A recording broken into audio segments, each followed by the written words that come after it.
The red warning light flashed on Captain Jack Warren's console. He frowned as he studied the supply inventory report. The numbers were worse than he had feared. The UNSC Fortitude, 3 months into what should have been a routine patrol mission, was running dangerously low on supplies. Jack ran his hand through his short brown hair and called his first officer. "Sam, meet me in the conference room. Bring Olivia and Mason too." 20 minutes later, the 4 senior officers sat around the oval table. The holographic display in the center showed the ship's current position at the edge of explored space, far from any friendly port. "The coolant leak we fixed last week did more damage than we thought," Jack explained. "It contaminated almost 60% of our food stores.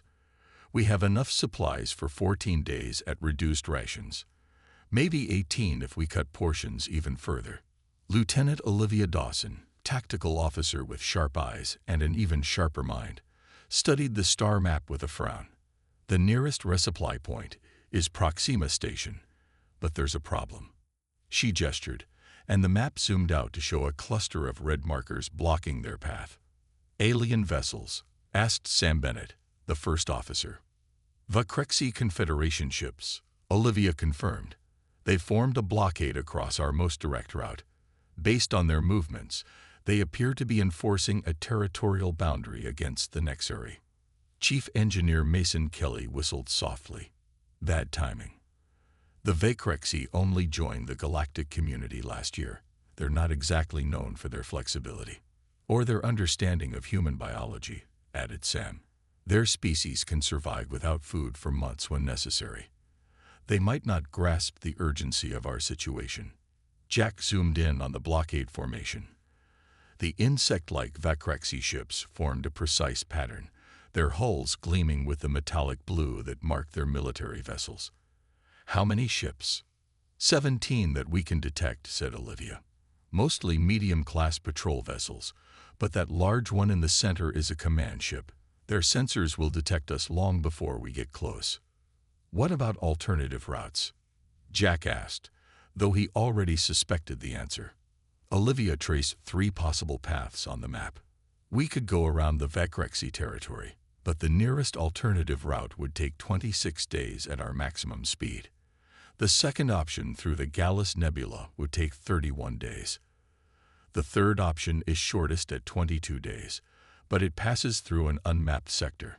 The room fell silent as the implications sank in.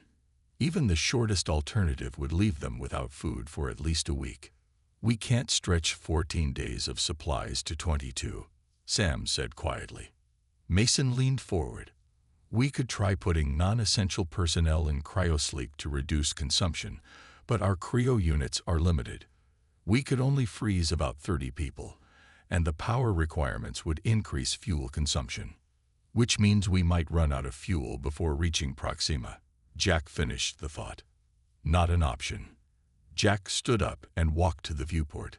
Stars stretched out before him, cold and distant. 143 lives depended on his next decision. "We'll approach the blockade," he decided. "Open communications with the Vakrexi.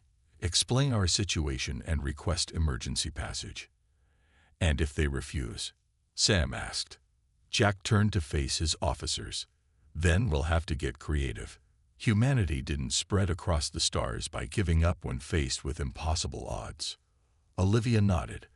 "I'll map their patrol patterns, look for gaps or weaknesses in their formation. I'll review our resources," Mason added. "See what we can work with besides conventional options. Have Ryan open a channel as soon as we're in range," Jack ordered. "The Vakrexi might be reasonable if we explain the situation properly." Sam looked unconvinced. "And if diplomacy fails?" Jack's expression hardened. "Then we'll show them why it's unwise to back humans into a corner when they're fighting for survival. Begin preparations. We approach the blockade in 6 hours." As the officers left to carry out their orders, Jack remained at the viewport. In the darkness of space, the impossible distance between stars seemed to mirror the impossible situation they faced. But Jack had learned long ago that the word impossible simply meant you hadn't found the right solution yet. The Fortitude moved forward, carrying its hungry crew toward the waiting blockade. Ryan Parker stood at his communication station, fingers dancing over the controls. The large view screen at the front of the bridge showed the approaching Vecrexy ships. Their blue metal hulls caught the light of a distant star, making them shine like giant insects frozen in space. "We're in range, Captain," Ryan said, "ready to transmit when you give the word." Captain Jack Warren nodded. "Open a channel to their command ship." The bridge crew waited in tense silence. Even the usual hum of the ship's systems seemed quieter, as if the Fortitude itself was holding its breath. "Channel open," Ryan announced. "They're receiving." Jack straightened his uniform and looked directly at the screen. "This is Captain Jack Warren of the United Nations Space Command Vessel Fortitude. We request emergency passage through your blockade due to a critical supply shortage. We have no hostile intentions toward the Vecrexy Confederation." The screen flickered and changed to show the interior of the Vecrexy command ship. A tall, thin figure stood in the center. Commander Vaz Tour of the Vecrexy had the typical features of his species: a hard exoskeleton that looked almost like armor, 4 arms that ended in 3-fingered hands, and compound eyes that reflected light in rainbow patterns. "Captain Warren of Earth," Vaz Tour's voice came through with a slight mechanical tone from the translator. "Your request is noted. However, this blockade enforces the rightful claims of the Vecrexy Confederation against Nexari encroachment. No ships may pass." Jack stepped forward. "Commander, we have a crew of 143 humans aboard. Due to an accident, our food supplies are critically low. We need to reach Proxima Station within 2 weeks, or my people will begin to starve." The Vecrexy commander's head tilted slightly. "Starvation. Such a primitive concern. The Vecrexy can process nutrients from almost any matter and store energy for 97 of your days. Humans cannot," Jack explained, keeping his voice level despite his frustration. "Our biology requires regular food intake. Without it, we will die. Perhaps your species is not suited for deep space travel if you are so fragile," Vaz Tour replied. His tone wasn't mocking, merely stating what he saw as a fact. At the tactical station, Olivia Dawson was quietly recording and analyzing the Vecrexy ship formations. She noticed how the alien vessels maintained perfect spacing between each other, moving in synchronized patterns. Every 23 minutes, there was a subtle shift in their formation as they adjusted positions. Jack tried again. "Commander, we're not asking to disrupt your blockade. We simply need passage through on humanitarian grounds. We can accept an escort through your territory if necessary." The Vecrexy commander was silent for a moment, his compound eyes shimmering as he considered. "Your request presents an opportunity," he finally said. "The Vecrexy Confederation would grant you passage on one condition." "What condition?" Jack asked, though he already suspected he wouldn't like the answer. "Your vessel carries weapons systems and navigation technology superior to our own," Vaz Tour stated. "Transfer these technologies to us, and you may pass through our blockade." Sam Bennett, standing beside the captain, muttered under his breath, "They want us to cripple ourselves in unknown space." Jack kept his expression neutral. "Commander, what you're asking would leave us defenseless in potentially hostile territory. Surely we can reach another arrangement." "Those are our terms," Vaz Tour said firmly. "Disarm your vessel and transfer the specified technologies, or find another route. You understand that without passage, my crew faces starvation," Jack said, a hint of steel entering his voice. "That is unfortunate," the Vecrexy commander replied, "but not our concern. The security of Vecrexy space takes priority over the biological weaknesses of your species." As the conversation continued, Natalie Reeves, the ship's science officer, noticed something interesting in the Vecrexy communication patterns. Each time the commander spoke, there was a brief delay, and subtle frequency shifts in the background transmissions between Vecrexy ships. She quietly recorded the data, already forming a theory. "Commander," Jack said finally, "I request 24 hours to consider your terms." "You have 12," Vaz-Tor replied before cutting the transmission. As the screen went dark, Jack turned to his officers. Options. Natalie spoke up from her station. Captain, I think I found something interesting in their communications pattern.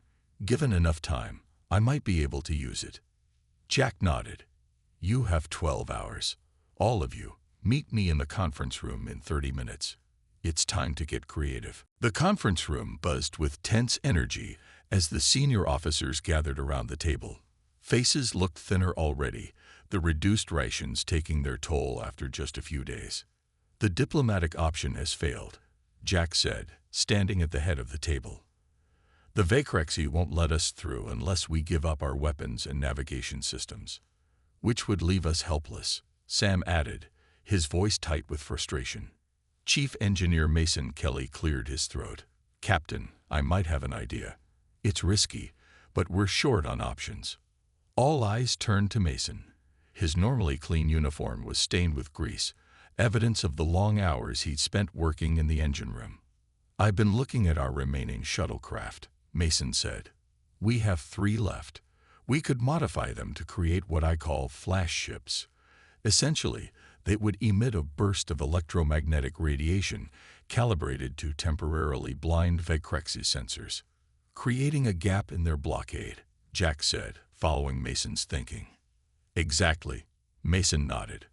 The modification would require stripping parts from non-essential systems, but it's doable in the time we have. Lieutenant Commander Sam Bennett frowned. What about using our weapons? A focused EMP burst cold. No, Jack cut him off. We don't fire first. Humanity doesn't need another interspecies incident. The Vacrexy haven't attacked us. They're just blocking our path.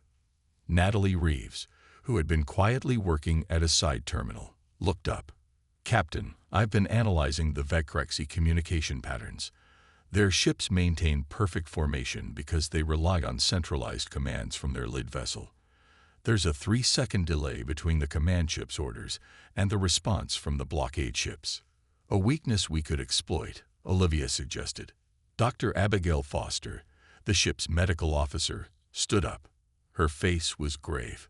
Whatever we decide, we need to act quickly. I've noticed early signs of malnutrition in several crew members. Within 5 days, cognitive functions will begin to deteriorate.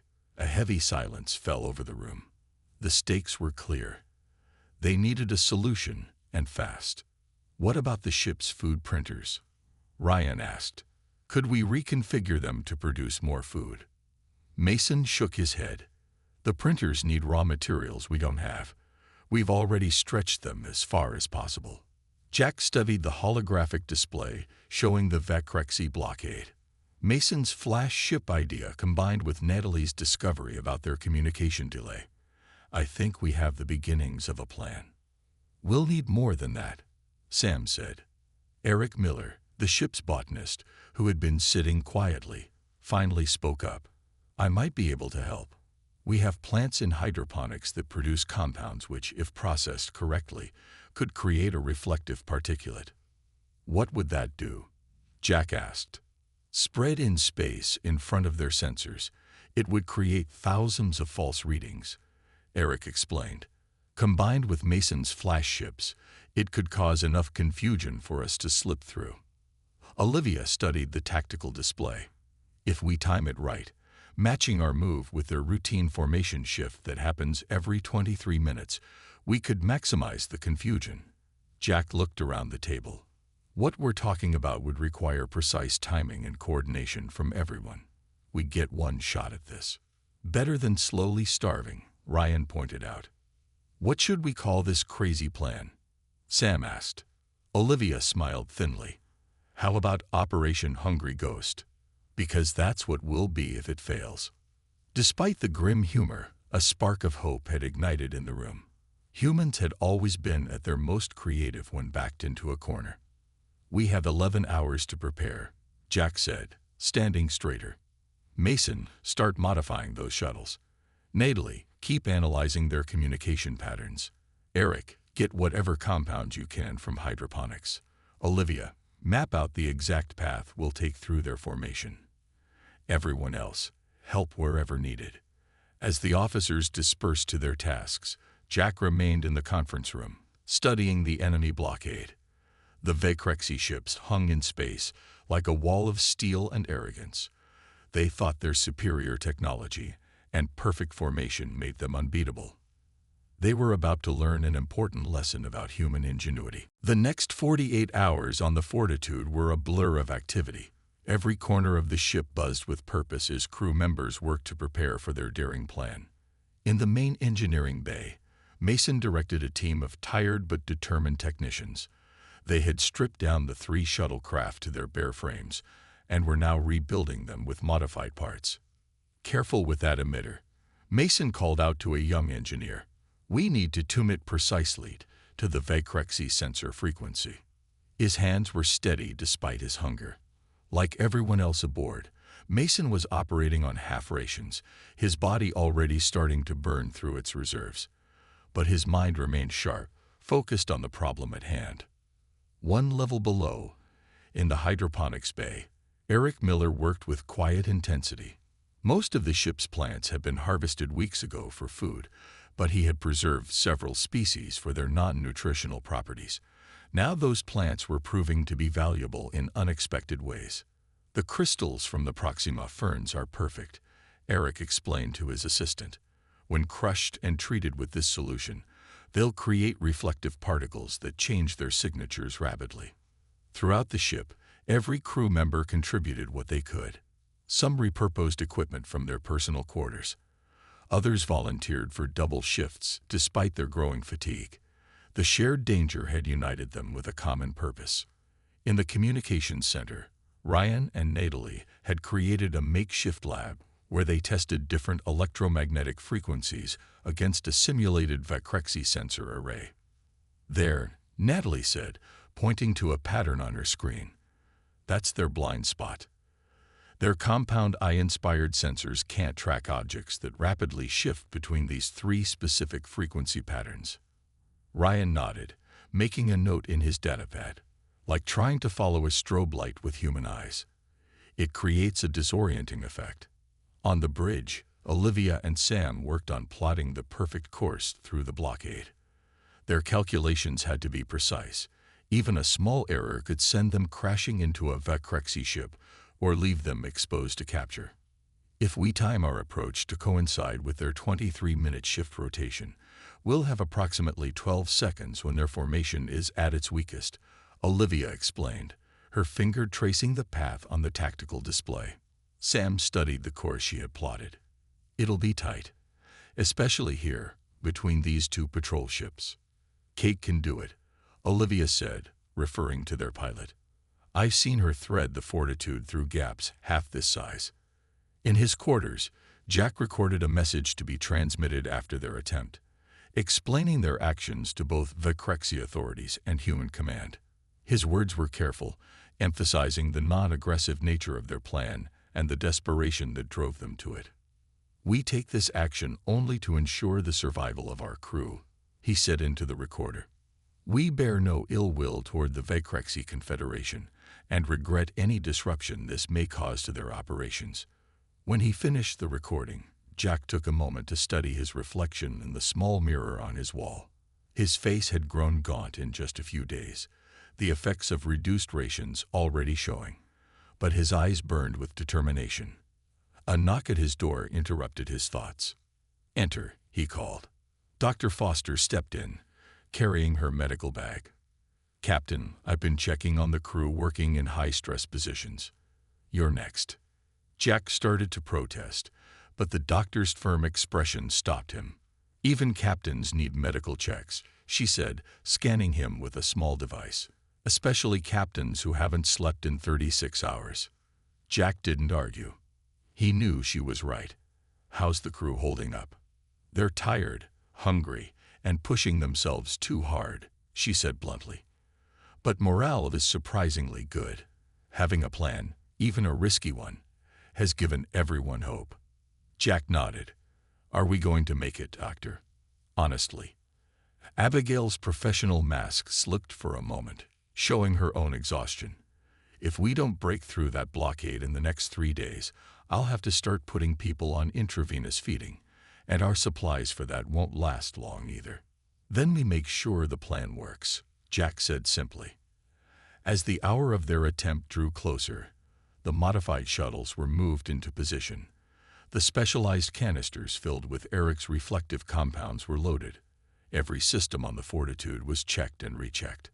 They would get one chance to execute Operation Hungry Ghost, one chance to prove that humans, when pushed to the edge of survival, were capable of extraordinary ingenuity. The moment had arrived. On the bridge of the Fortitude, every crew member sat at their station, faces tight with focus. Captain Jack Warren stood in the center, watching the main view screen where the Vacrexy blockade grew larger as they approached. All systems ready, Captain, Sam reported from his station. Jack nodded. Open a channel to the Vacrexy command ship. Ryan tapped at his console. Channel open. The face of Commander Vaz Tour appeared on screen, his compound eyes glittering with cold light. Captain Warren, have you decided to accept our terms? We need more time to consider, Jack said, keeping his voice steady. Our situation is complex. Your time is up, the Vacrexy commander replied. Surrender your weapons and navigation systems, or turn back.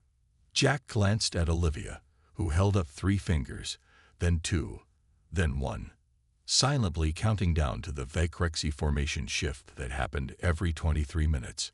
I understand, Jack said to the commander, stalling for those precious few seconds. However, I must consult with my crew before. Shift beginning now, Olivia whispered. Jack gave a sharp nod. Now. Ryan cut the transmission. At the same moment, Kate Monroe, the ship's pilot, fired the engines at full power. The Fortitude leaped forward toward the blockade like a hungry predator. Launch flash ships, Jack ordered. In the shuttle bay, Mason pressed the release control. The 3 modified shuttles shot out from the Fortitude, each programmed to follow a specific path through the Vacrexy formation. Deploying reflective canisters, Olivia announced, her fingers dancing across her tactical console. Dozens of small canisters ejected from ports along the Fortitude's hull. As they entered space, they burst open, releasing clouds of the specialized particles Eric had created. The particles spread rapidly, forming an expanding cloud around the approaching human ship. On the Vacrexy vessels, alarms began to sound. Their sensors suddenly showed hundreds of small objects where before there had been only one human ship. The reflective particles, each tuned to mimic a small ship's signature, created a confusing cloud of potential threats. Energy signature cycling beginning, Ryan called out. The Fortitude's power systems began to pulse in the complex pattern Natalie had designed. To Vacrexy sensors, it appeared as if the human ship had suddenly fragmented into multiple smaller vessels moving in different directions. On the command ship, Vaz Tour's ordered calm dissolved into confusion. What is happening? Target the largest signature. But his officers couldn't tell which was the real ship among the hundreds of false readings now filling their screens. The 3 flash ships activated their electromagnetic emitters, creating even more sensor chaos. 20 seconds to gap, Olivia announced on the Fortitude's bridge. Kate's hands gripped the controls tightly as she guided the ship toward the momentary weakness in the Vacrexy formation. Her face showed intense concentration, threading the needle between 2 massive alien vessels. The Vacrexy are trying to close ranks, Sam warned, watching the enemy ships adjust their positions. Too late, Kate said through gritted teeth as she pushed the ship's engines beyond their rated capacity. The Fortitude slipped into the narrow gap between 2 Vacrexy patrol ships. For a moment, it seemed they would make it through cleanly. Then a warning alarm blared.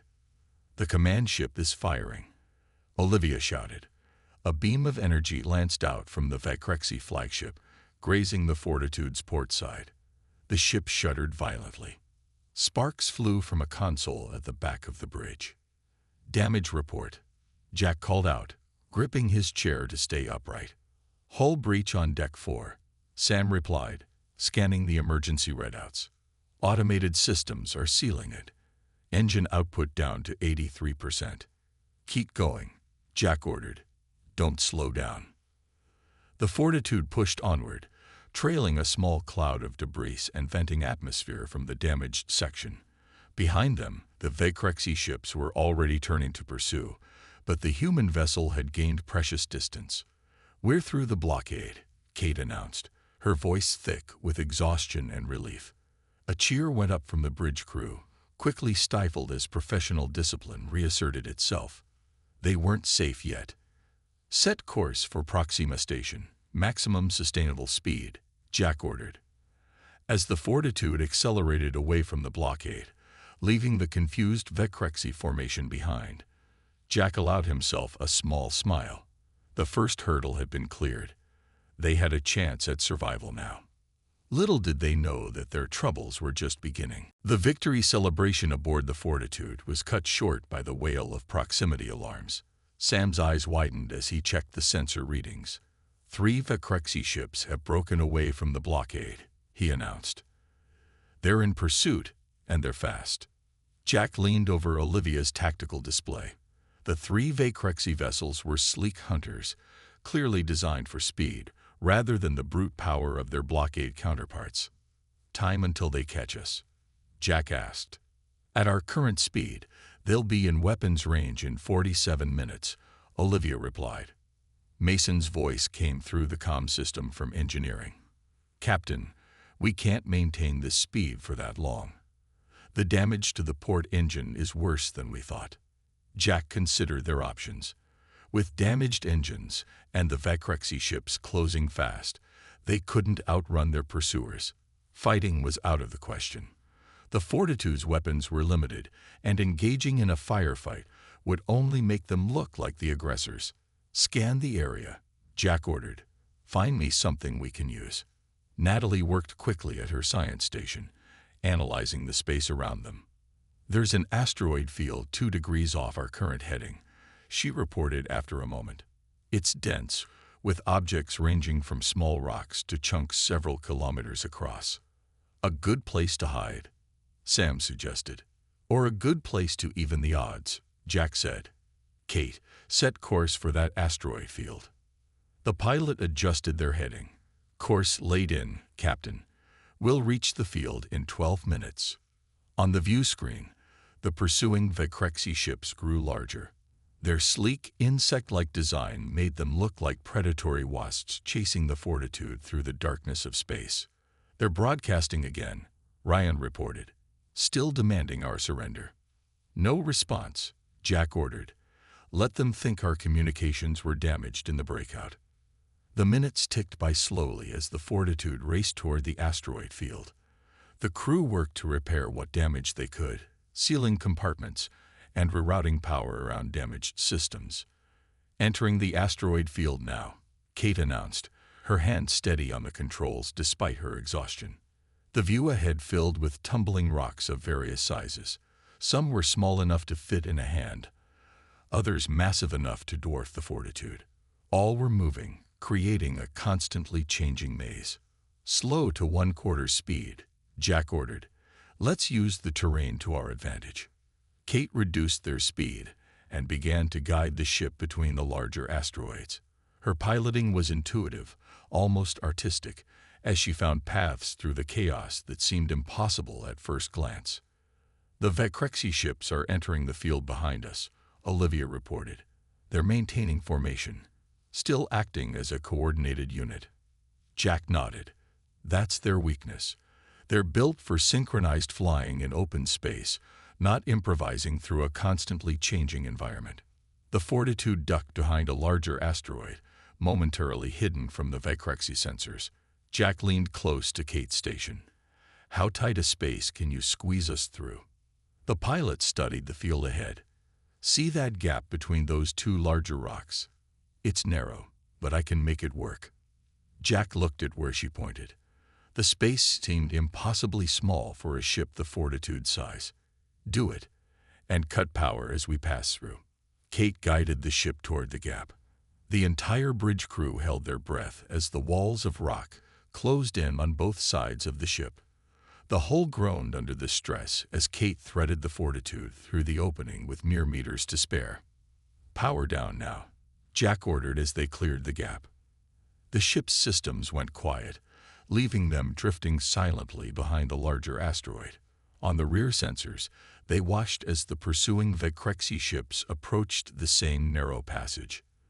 The lead Vecrexi vessel attempted to follow their path, but misjudged the gap.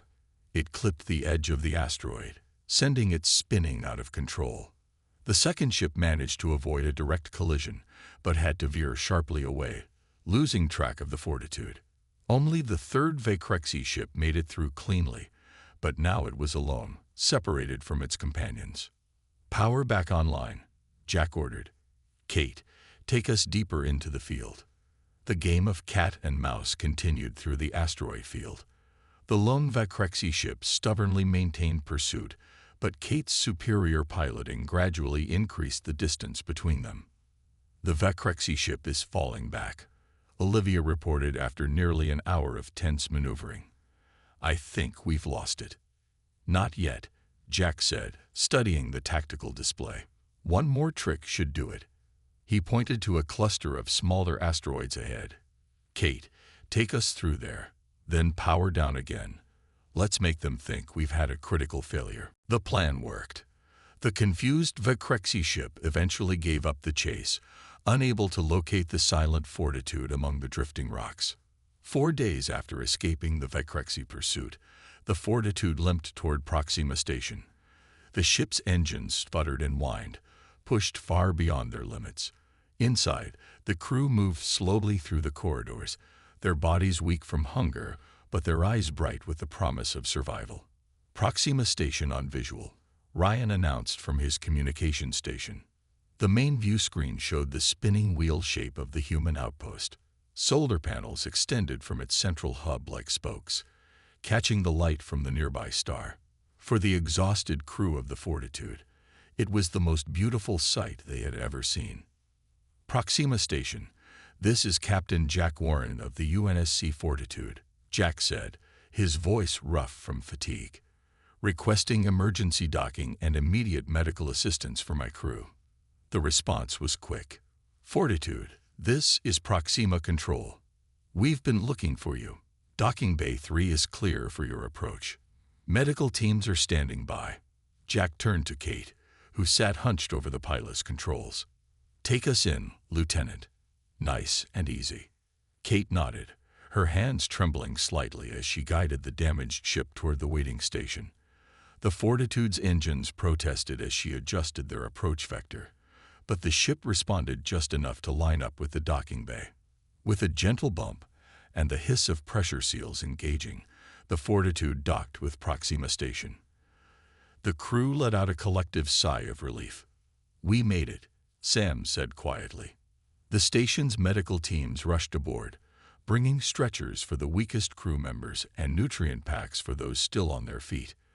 Dr. Foster coordinated with the station's medical chief, prioritizing the most severe cases of malnutrition.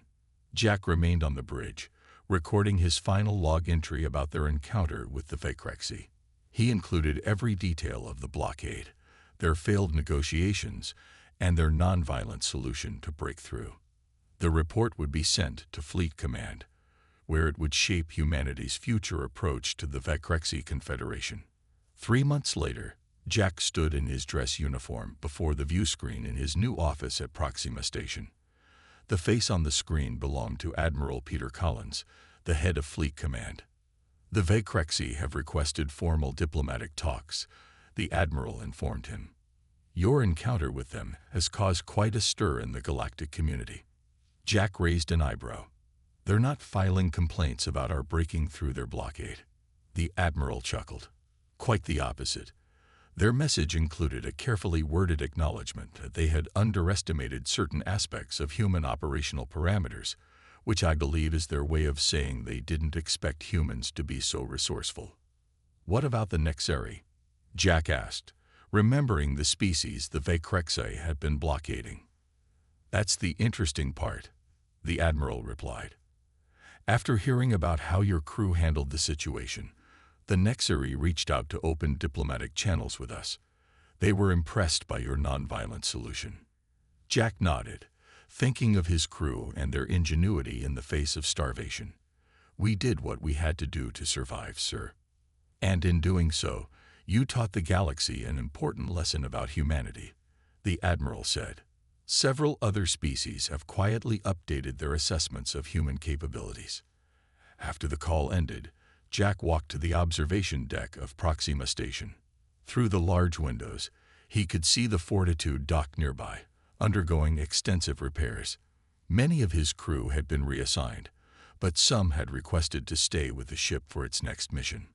In the 3 months since their return, Jack had received messages from diplomats of a dozen different species, all asking subtle questions about human tactics and behavior when resources were scarce. A pattern was emerging, a new understanding spreading through the galactic community. Mason joined him at the window. I heard the Vacrexi are coming to talk. Jack nodded. They've learned something important about humans. What's that? Mason asked. That we're at our most creative when we're hungry, Jack said with a small smile, and that it's unwise to box in a human ship low on supplies. The lesson would be remembered. In the years that followed, the story of the Fortitude became required study at diplomatic academies across the galaxy. Species who had previously dismissed humans as weak due to their biological needs now recognized that those same limitations had forged an unmatched creativity and determination. The incident established what many came to call the silent rule of interspecies relations. Never box in a human ship low on supplies.